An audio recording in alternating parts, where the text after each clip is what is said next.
वाला है वो पहले से निश्चित हो गया है। लौकिक सुख दुख के अंतर्गत, परमार्थिक नहीं। यहां ध्यान देना, जो होने वाला है वो पहले से निश्चित हो चुका है। रहुरे जीव निशंक, जो विधना ने लिख दियो छठी राव के अंग, राई घटे न तिल बढ़े रहुरे जीव निशंक। अभी पीछे चर्चा सुनी, असुर अपनी माया के द्वारा तीनों कालों को जानते थे, ऐसे भी हुए। जैसे दैवी विद्या ऐसे आसुरी विद्या भी है, उससे वो जानते। संबरासुर जान गया कि हमारी मृत्यु का कारण श्री कृष्ण पुत्र प्रद्युम्न है। उसने भावी को मिटाने का पूरा प्रयास किया। अपने चरित्र पूरा सुना, क्या वो मिटा पाया? वहीं पहुंच गए प्रद्युम्न जी, वहीं पहुंच गए, उसके घर ही पहुंच गए।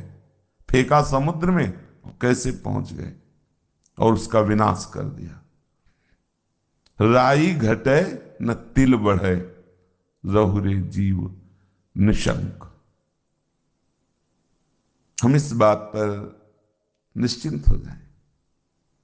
अगर कोई उस राई घटे और तिल बढ़े के सिद्धांत को काट सकता है तो वह हरि चरणों का आश्रय, दूसरा नहीं। और वो हमने ले लिया। अब हम उधर की चिंता क्या करें? जो होना है वो निश्चित हो चुका है। एक बात निश्चित नहीं है, भगवत प्राप्ति।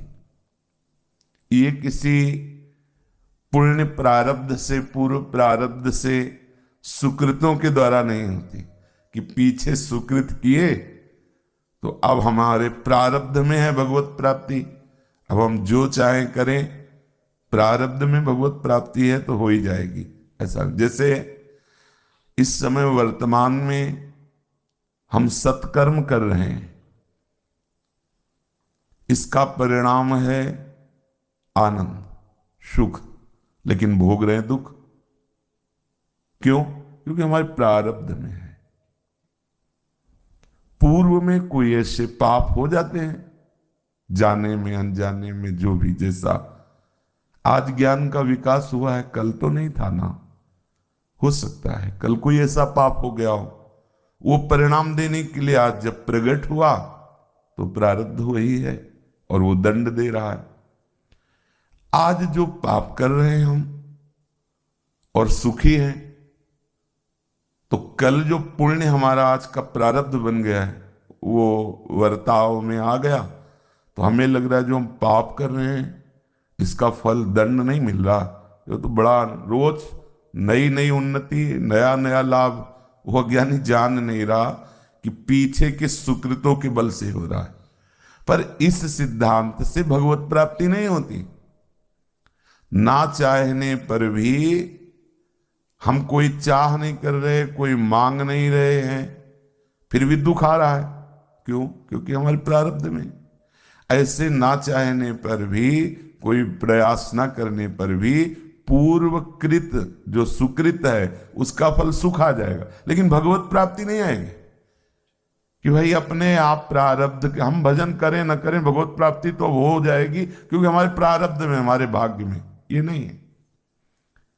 ये किसी के प्रारब्ध में, विधान में नहीं लिखा गया। ये आपका अभी का प्रयास है। मनुष्य जन्म मिलकर अब नवीन तुम्हें विधान इसी जन्म में बनाना है। सारे विधानों को रोक देना है, क्योंकि जो हमारे शुभ अशुभ विधान आ रहे हैं ना, वो हमें भगवत प्राप्ति के मार्ग में नहीं चलने देंगे। शुभ आएगा तो अनुकूलता घसीटेगी, अशुभ आएगा तो प्रतिकूलता घसीटेगी। तो हमें भगवत मार्ग में चलने में दोनों बाधक है। तभी तो शुभ अशुभ विनाश करना होता, शुभ अशुभ दुर्ग विध्वंसी, तब जयति जयति जब उच्चरे। शरण निरापक पद रमित सकल, अशुभ शुभ नंस, शुभ और अशुभ दोनों का नाश। मतलब सुख और दुख दोनों से बिलग होके चलना है। तो हम निश्चिंत रहें। सुख और दुख का विधान हमारे टाले नहीं टल सकता। जैसे अभी हम सुकृत कर रहे, पुण्य कर रहे, तीर्थ याटन आदि और भी सब, ये हमारे पाप को नष्ट नहीं करेंगे। समझना, पुण्य अलग बैंक है, पाप अलग बैंक, वो जमा हो रहा है। यदि आप चाहेंगे, जैसे कोई इसका ज्ञान ही नहीं रखता, दान पुण्य तीर्थयाटन ये सब कर रहा है, तो उसका वो जमा हो रहा है। लेकिन जो दुष्कृत कर रहा है वो उसका जमा हो रहा है, और दोनों का परिणाम उसको भोगना पड़ेगा। अब एक है सत्संगी, वो जान गया कि पुण्य और सुकृत के बल से हम पापों का नाश करके आगे बढ़ सकते हैं। अब उसने अंदर निश्चय किया कि मैं गंगा नहाने जा रहा हूं, मेरे पाप नष्ट हो जाए, तीर्थयाटन, मैं ये जो दान पुण्य, इसका सबका प्रभाव मेरे दुष्कृत नष्ट हो जाए और मुझे भगवत मार्ग में आगे बढ़ने का अवसर मिले। अब उसके नष्ट होने लगेंगे, क्योंकि वो अपने सुकृत के द्वारा दुष्कृतों का नाश कर रहा है। और इन दोनों से एक अलग मार्ग है, भगवत शरणागति। जैसे चाहो मुझे चलाओ नाथ, मैं आपका हूं, खत्म। यहां से सुकृत और दुष्कृत का शासन खत्म। अब पूरी बागडोर सारथी बन करके श्री कृष्ण ने अपने हाथ में ले ली। हाँ, बुरा प्रारब्ध जो आया, थोड़ी आंच लगेगी, वो जला नहीं सकता। अनुकूल बनाने के लिए विषय भोग आएंगे पूर्व पुण्यों के परिणाम से, लेकिन लुभायमान नहीं कर पाएंगे, क्योंकि बागडोर श्री कृष्ण ने संभाल ली। तो निश्चिंत रहो।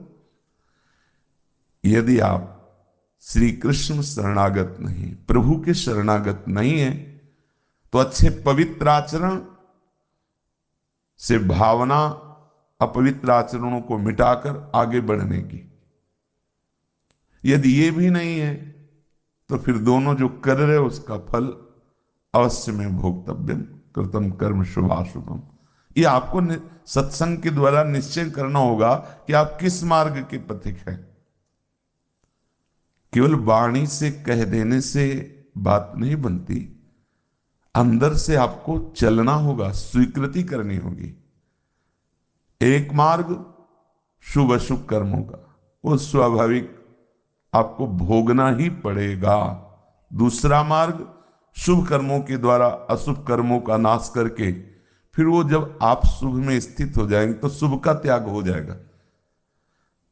और सर्वोत्तम मार्ग भगवद आश्रित, इसमें हमें कुछ करना नहीं होता।